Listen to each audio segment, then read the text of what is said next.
which kind of leads me to a somewhat controversial take that I have. And well, I mean, I'm here for it. I mean, this is atheism. Every take you have is controversial. Right. I was going to say, it's probably not going to be that controversial, but maybe it is. I don't know. Haven't heard it.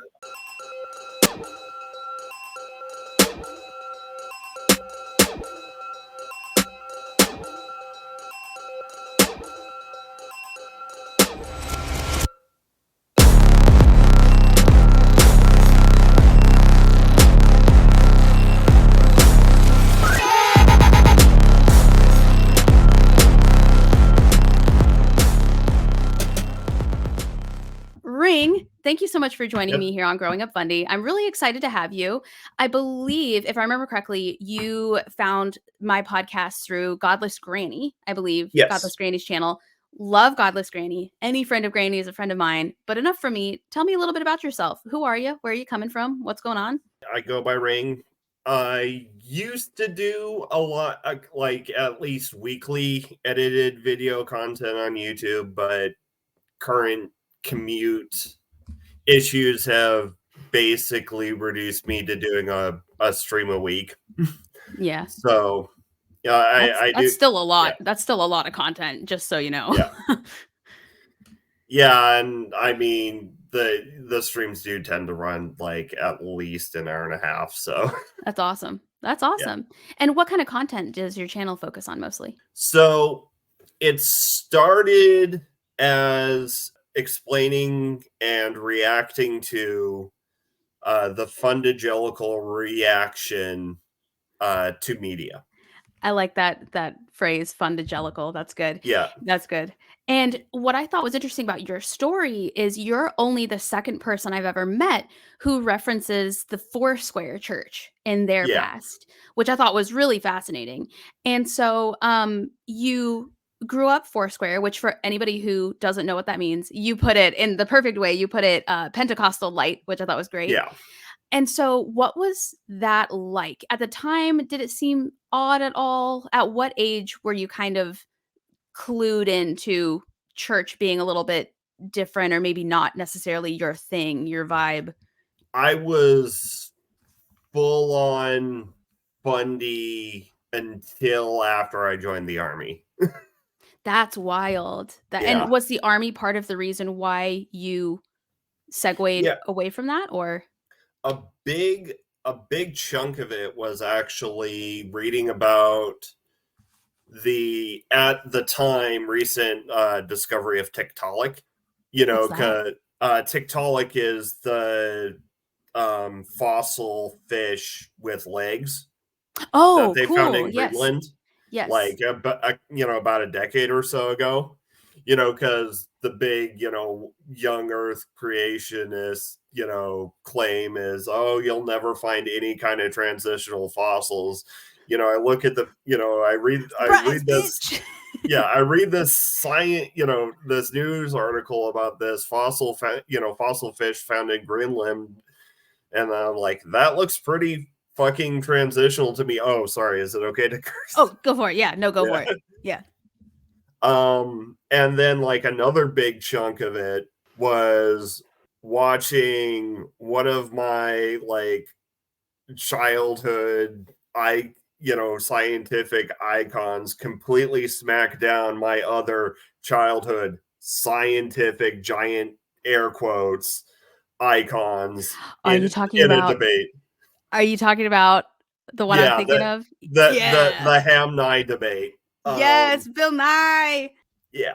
So I'm going to go ahead and admit, well, I've done it on my channel, so, but I am going to admit that one of my biggest regrets is that, so even though I went to a public high school, I was still so heavily indoctrinated into young Earth creationism. Yeah.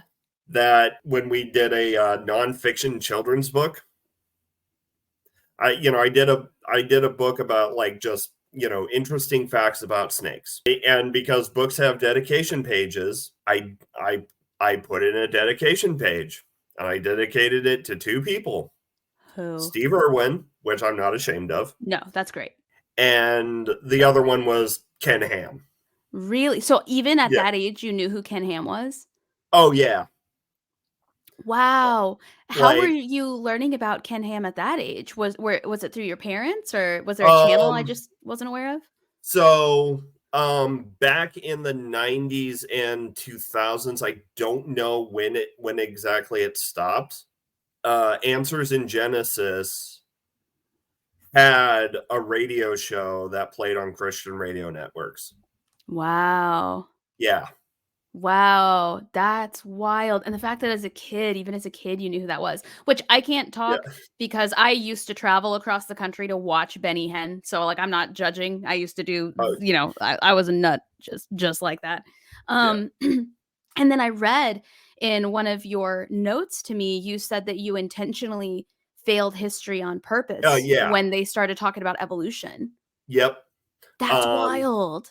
Yeah, so from 2nd to 8th grade, I went to me and my entire family went to a church school that used the ACE curriculum, which stands for Accelerated Christian Education. Yay. And I'm sorry for any homeschoolers in your audience that may have just been triggered by that. They're like, I didn't come here to be attacked like this. Which taught some wonderful gems such as humanity is its own taxonomic kingdom. Okay.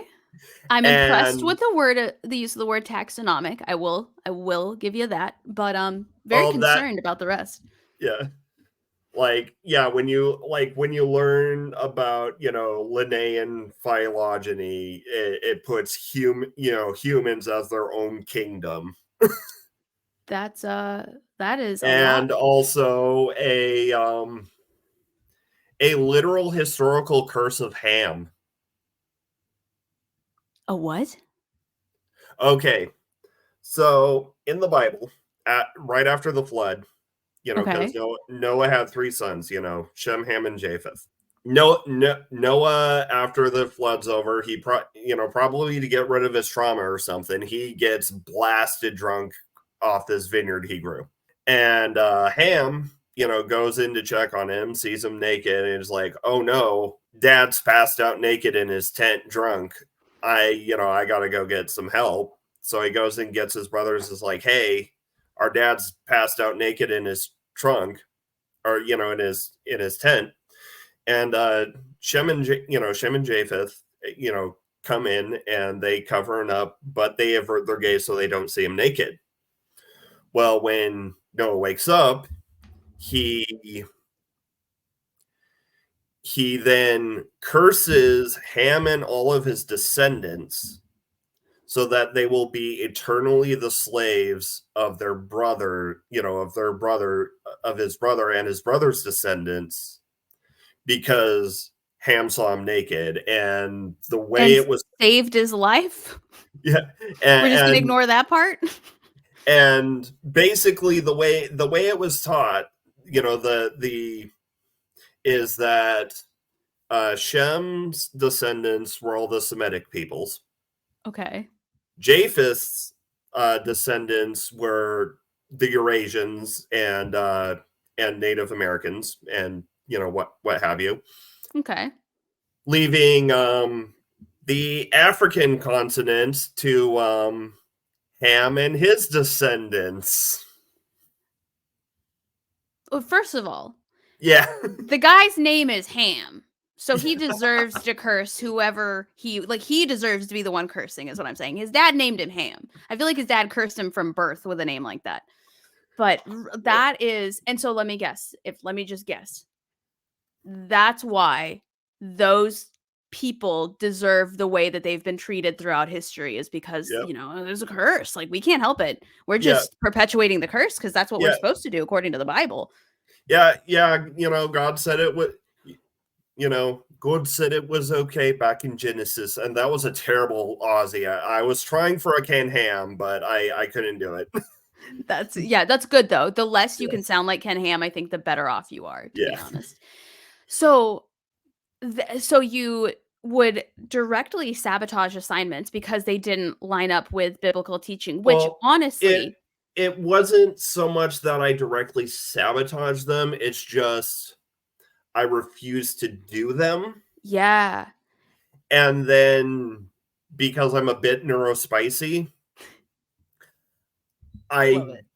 I I fell behind and didn't like I couldn't get myself back into the habit of doing the history homework, so I like basically ended up failing that entire Yeah. quarter. Yeah, but I mean, at the same time, though, Yeah. for people hearing this who maybe didn't grow up fundamentalist or within any strict religion, they may be thinking, that is insane.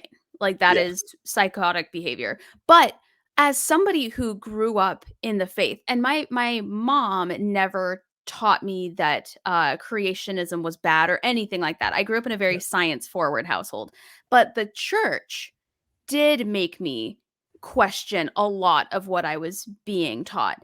And I Yeah. remember having those types of thoughts. I never acted on them because I would ask my mom about it and she would just be like, well, sometimes Bible stories this. I got lucky in that regard. Yeah. But I remember hearing about things at school that didn't line up with what I was hearing in Sunday school and being really confused. And of course, you're going to go with the answer that God tells you to go with. Like, that's a Yeah. no-brainer. And so people listening to this may think that's wild, but I mean, it makes a lot of sense from my perspective. Yeah. Interesting. And so did you have to take the class over, or like how did that impact your So I did have to take I did have to get the credits from a different class.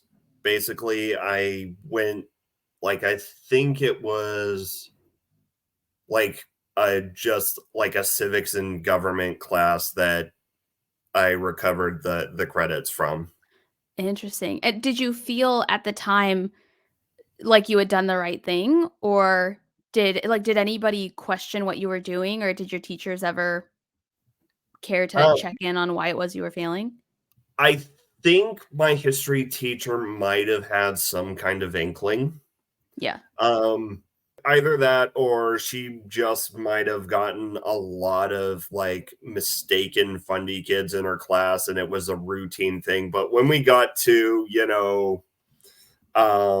first century Judea, she made a point to mention that Jesus was a carpenter and not a shepherd. And I'm like, yeah, I know that. That's a Yeah, duh. Duh. Of yeah. course he was. Wow. Interesting. And so how did you go from that experience to then joining the military? What was it about the military that seemed attractive? Oh, and also, you mentioned once in your notes that you had to do the pledge to the Christian flag and the Oh, Bible. okay. So yeah. So like I said, from second to eighth grade, we went to a school run by our church using the ACE homeschool curriculum. Right. And in addition, and at that church school, in addition to the pledge to the American flag, we would also pledge to the Christian flag and to the Bible, and I've still got those words seared into my head. Oh, and what are they? Or Okay, no, I so won't. No, never mind. I won't make you quote it because I feel like that's putting it uh, out into the ether. That's oh energy that just needs to go away. yeah, oh no, I'll in a video I did on Marjorie Taylor Greene's suggestion that we have a national divorce of the red and blue states. And basically, I go over why that's a terrible idea from a national security and geopolitical standpoint. Because The other part of my channel, so, I've got my like media response and advocating for media literacy and, against Yeah. censorship. Yeah. The other half of my channel is I used to be an intelligence analyst for the military. Wow. That's cool. So like when something big geopolitically happens or something, or say for instance there's a notable terrorist attack like January 6th, I'll usually throw together something covering my take on it, Got it. from my experience as a former Army intelligence analyst. And so I did that on what the fallout would most like, what the most positive fallout would be, like the best realistic case scenario would be if if this amicable divorce were to happen. And to open that video, I mishmashed the pledge to the American flag with the pledge to the Christian flag. That's interesting. Yeah. That's interesting. Yeah. I didn't even know there was a Christian flag pledge. I feel like I'm a bad former Christian now. Oh no, no, Like, no, does you're that make not. me lucky or does that make me like a fraud? I don't know. I'm not No, sure which one. I think it makes me unlucky. There you go. There you go. And so now back Yeah. to what I was going to ask before I wanted to backtrack. How did you end up in the military? So basically because basically because it was the recession and I couldn't find a job anywhere else. Oh, hey, fair enough. That Yeah. I thought you were gonna say something like, the dedication to the church transferred into like the dedication to this. You're like, no, I Yeah. needed a job. That's Yeah. how long were you involved in the military for? I was in the military for 3 years plus training, so a total of like 3.5 years. That's a long time. I guess that's what is that considered one term? Yeah.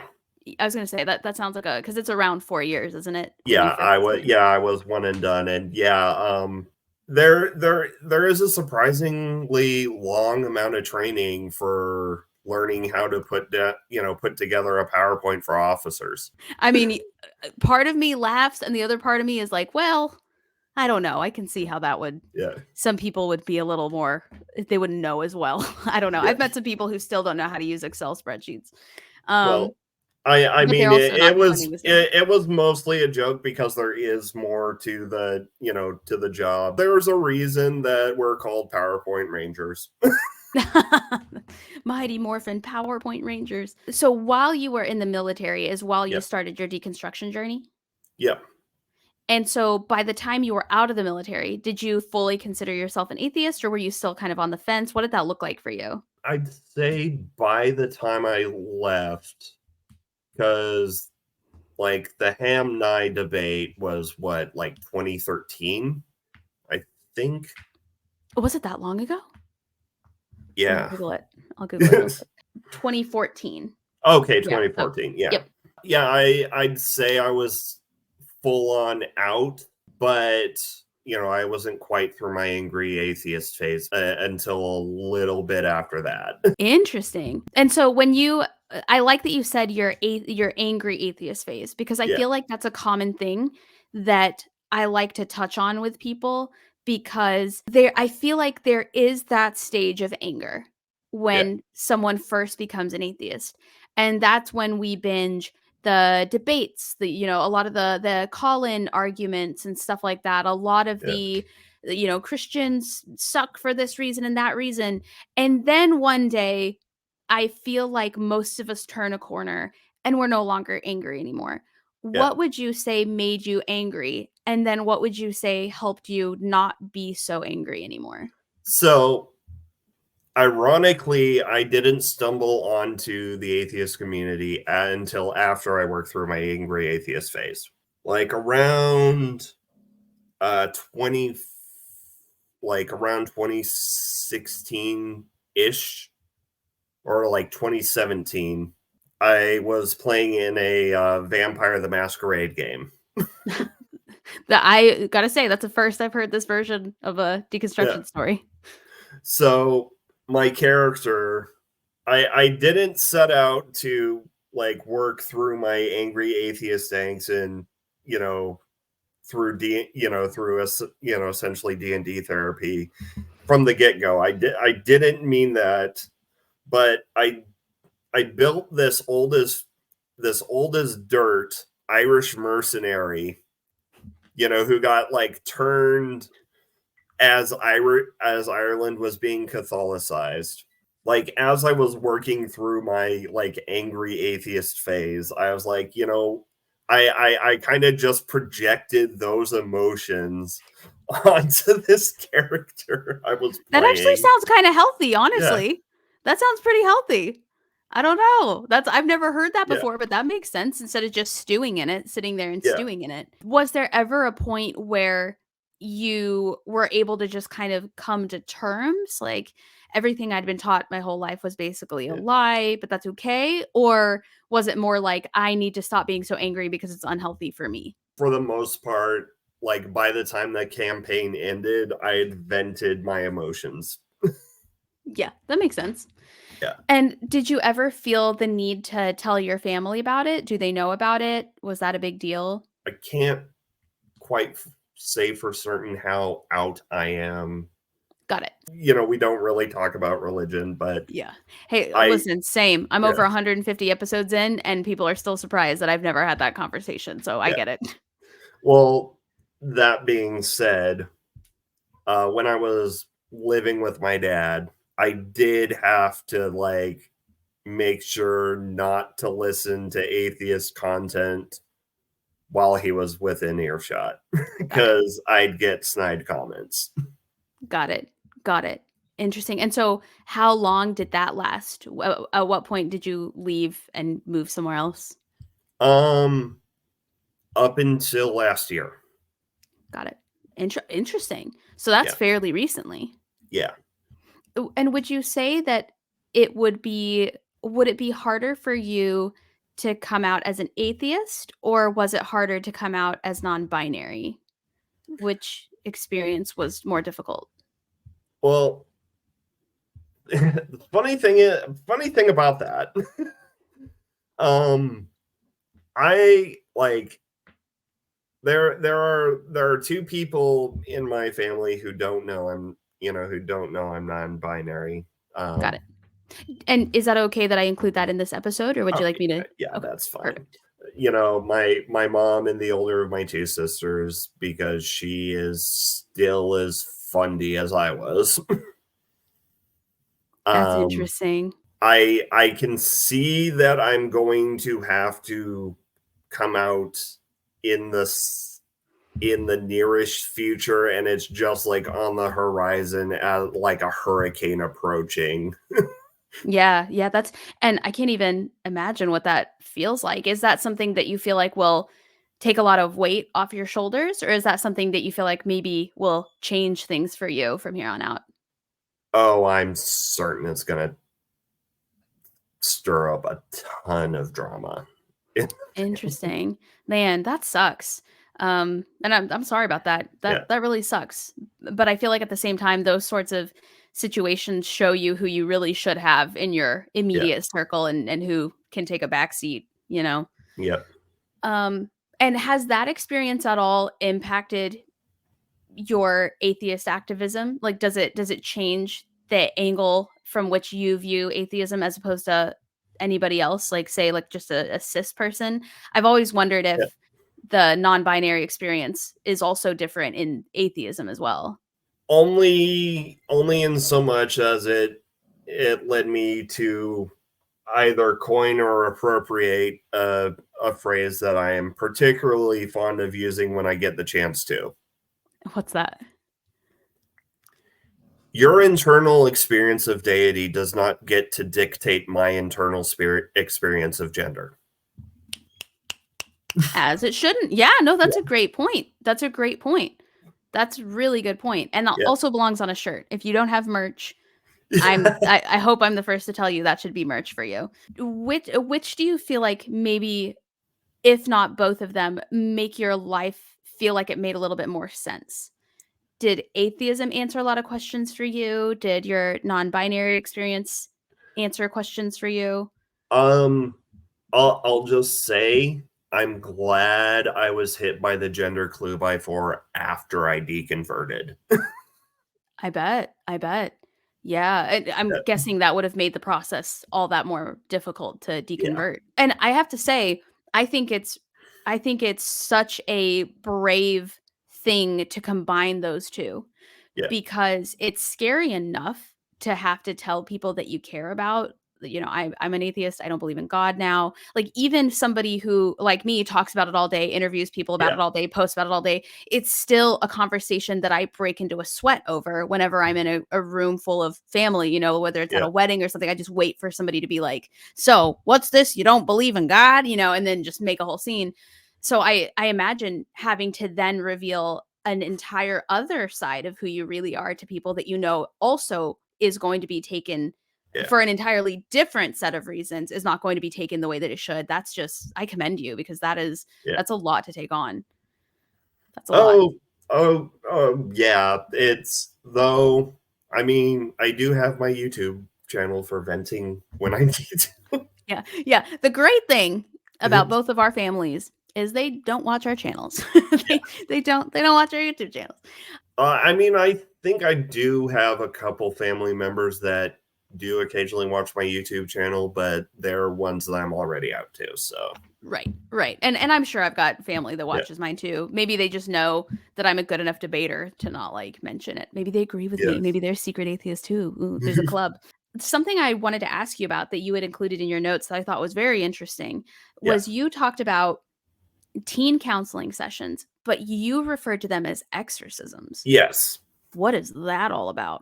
So could have been just teenage hormone stuff. Could have been just grief from the recent passing of my maternal grandmother at the time. Or it could have been like a perfect storm of like a bunch of stuff. But I had a bit of a a bit of an extended mental health crisis.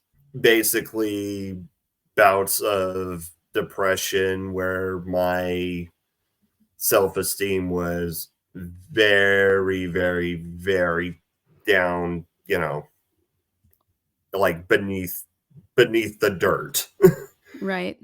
um and I was still going to the church school, so um and my mental health was ig- issues were exhibiting through behavioral problems.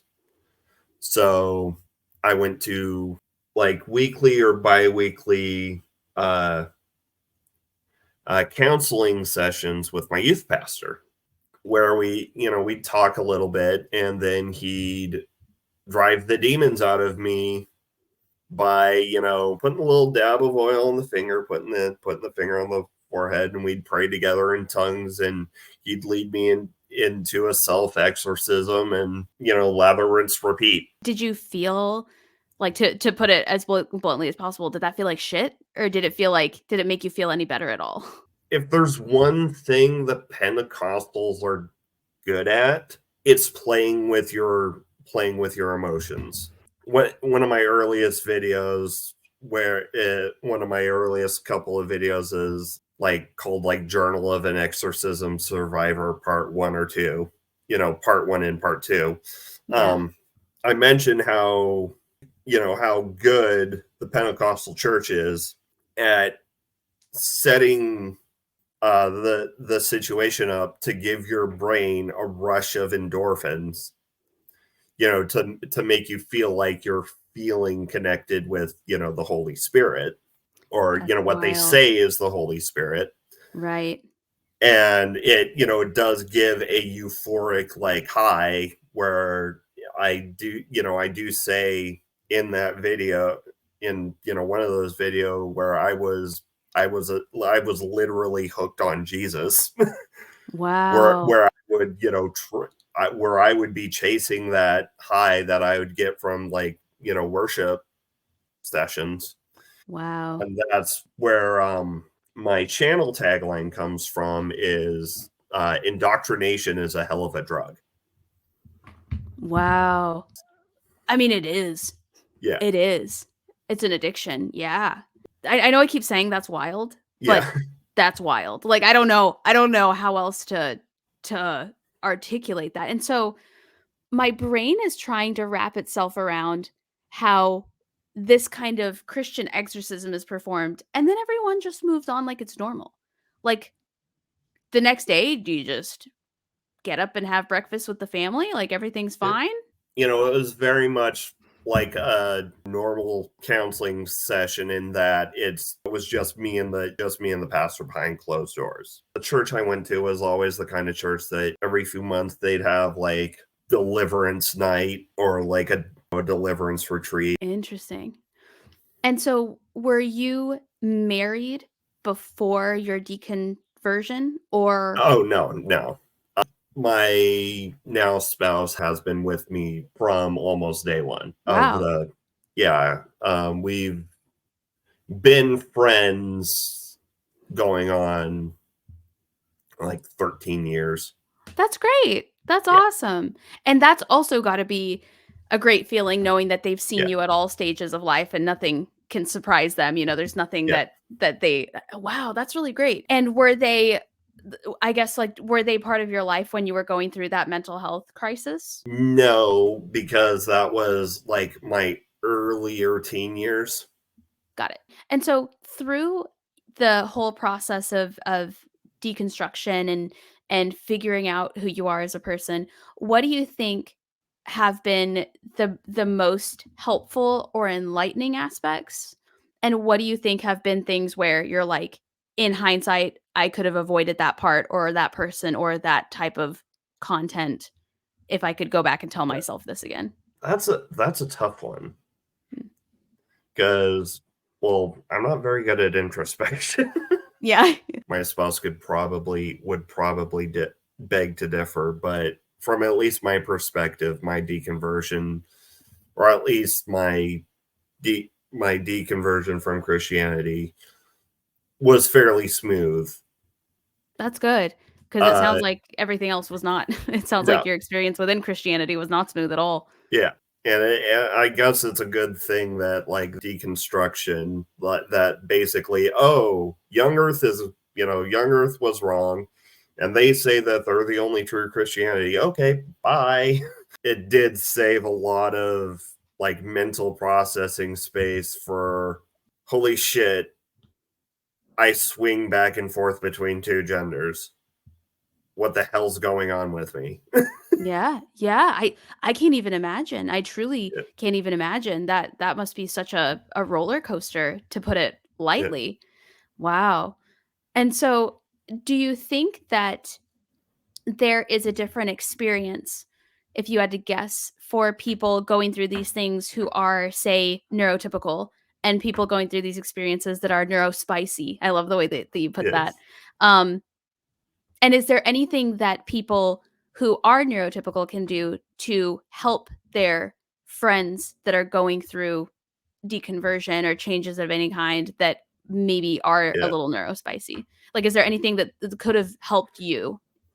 Although it does sound like your deconstruction was pretty yeah, pretty smooth, yeah. yeah. And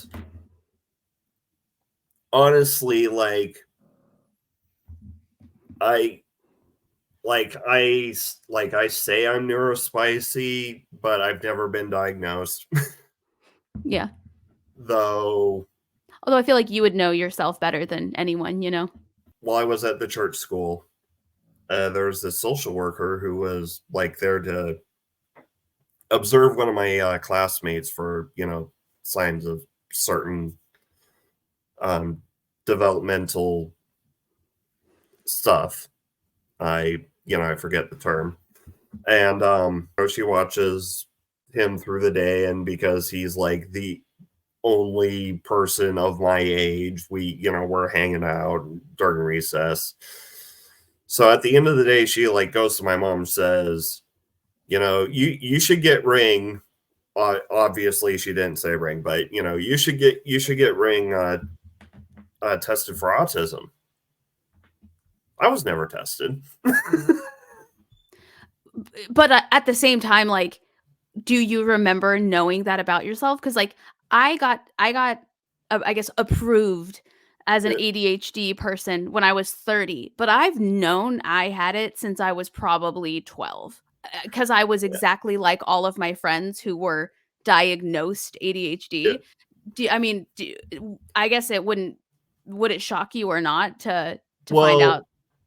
Well, like, I mean, obviously there is that story that I, heard from my mom years later. Yeah. Um, but there is also the fact that the people in my class at AIT, or advanced individual training, what you go to after basic, joked about my autistic memory because I was really good at like just clicking with different facts and figures.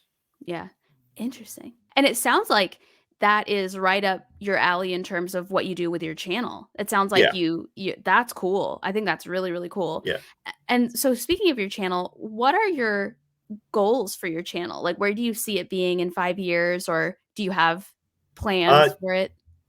I'm I'm basically treating it as a hobby, and unless it eventually takes off.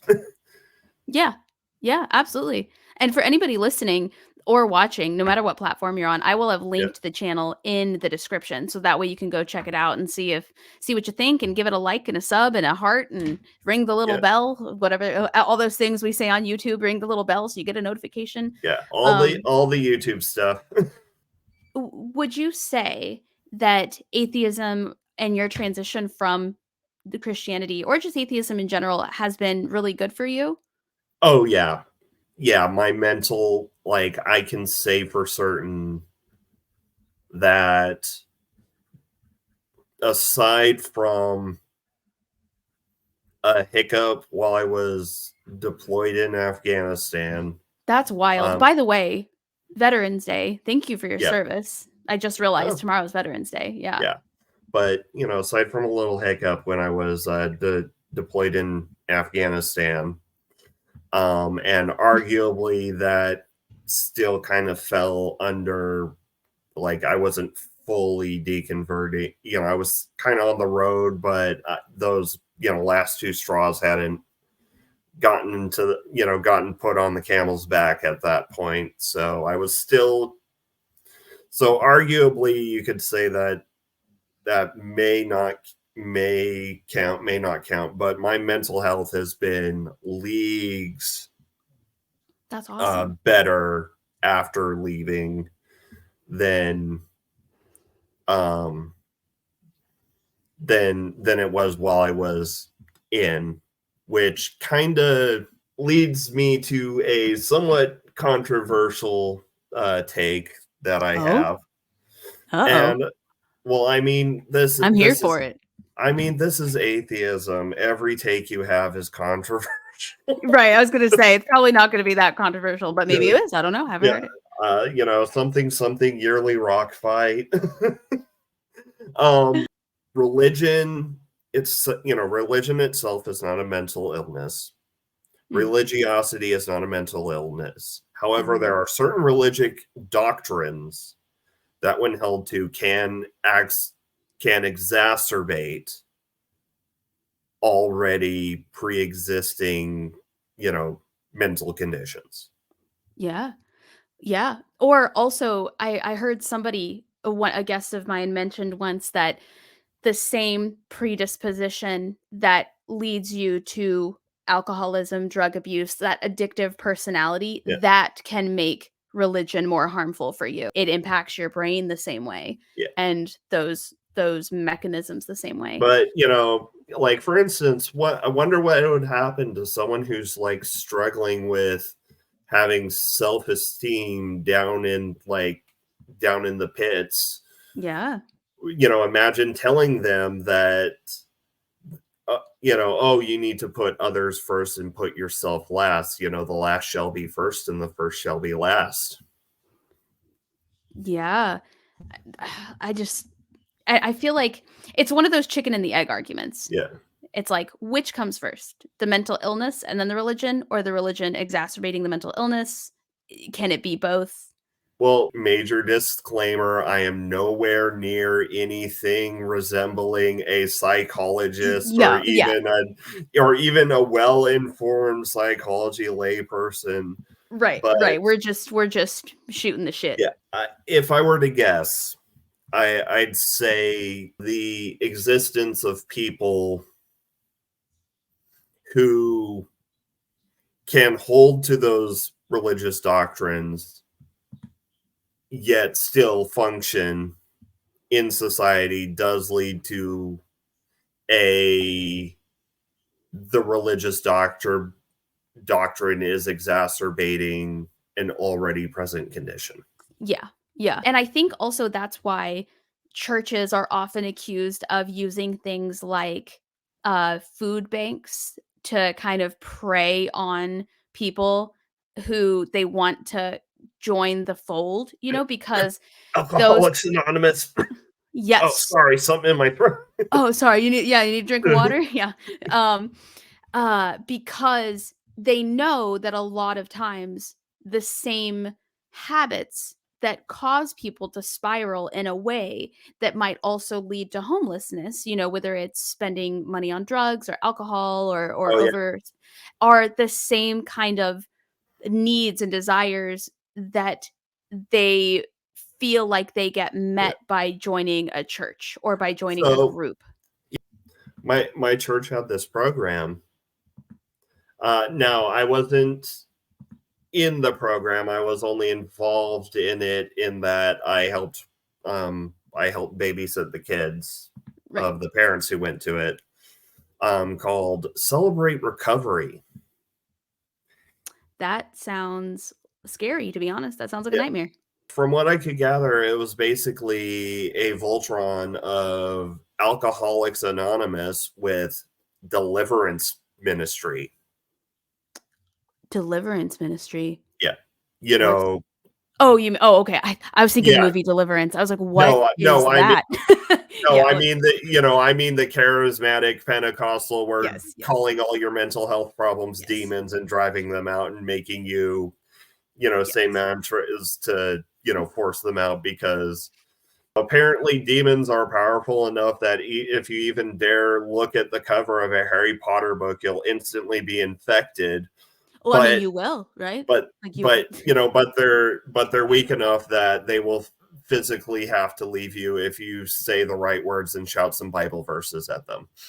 right, right. I mean, it makes perfect sense to me, Yeah. doesn't it? It makes absolute perfect sense. And so, do you find yourself or I guess I should ask first, do you find yourself in conversation with a lot of people who are still believers?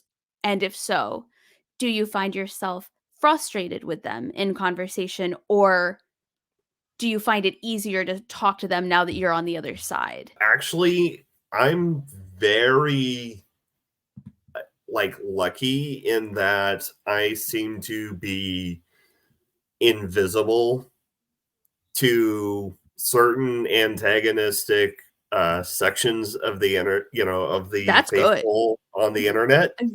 Listen, as a woman who's been posting content on the internet, I call you lucky. I call you lucky. Although I will say, they're never mean on my atheist Yeah, videos. They're only mean when I'm trying to be funny on, like, stand-up or something. Reddit hates me. YouTube loves me. It's weird.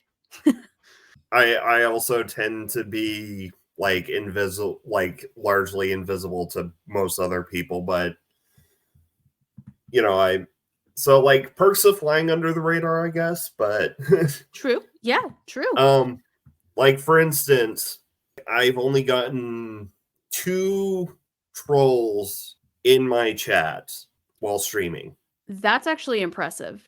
I'm gonna Yeah. be honest with you. That's Um, impressive. while we were talking about Star Wars, This is neither the time nor the place. silver lining is it got me riled up enough to where I was able to form coherent sentences without breaking down and crying. So That's good. I mean, Yeah. that's really good. As somebody who stress cries and it makes me angrier and then I cry harder, that's really good. Yeah. I applaud you because it is very hard when I get mad not to cry, especially when I don't want to cry and I just keep Yeah. crying. I'm under the impression that when you get trolls like that, that Yeah. means that you are very likely doing something meaningful because people don't try to attack you if they don't feel like you're doing anything. They don't notice you. Yeah. They don't pay any attention. Well, Ring, I really appreciate you sharing your story and your experiences with me because Yeah. as I was going through your notes, I just thought, man, you've been through so much. And Yeah. it's always so impressive to me when I meet somebody like you who you're out here, you're making content, you're sharing with people via streams on your channel, Yeah. and you've been through so much that I wouldn't blame you at all for hating everybody and never wanting to Yeah. talk to anybody, let alone going out of your way to do what you think is activism and the right thing to do and to share messages with people. And so if somebody was listening to this and they thought I relate to this, whether it's because they grew up super evangelical fundamentalist and they're trying to deconstruct, whether it's because they're going through deconstruction and they're having identity, maybe like a slight identity crises in terms of how they feel and how they want to identify, what would you say to somebody going through that? What kind of Um, advice would you give them? well, I'd say try to expand your, your informational and and media intake horizons. And also, in the case of someone who grew up in a similarly media restricted environment that I did, cultural isolation is a thing. Do expand your media intake. You don't know what you don't know what's out there that'll pique your interest. And also expanding your intake of reading material, both fictional and nonfiction, will hopefully help sharpen your ability to criticize what you're taking in as like, okay, what are they trying to tell me? What do they want me to get from this? And what am I actually taking from it? Also, because I've got to mention the channel punching bag, Harry Potter was obviously written specifically for its age range. If you missed that bus, it's fine that you missed that bus. Going back and reading it as an adult, you won't get the same impact. Yes. I say this as someone someone who married a Potterhead and who read Harry Potter after, because we grew up in, The that prime was, time. yeah, or as I like to say, the satanic panic never ended. It just stopped being mainstream. Yes. Yes. 100%. That's such a good way Like, to put it. Yeah. and I mean, we weren't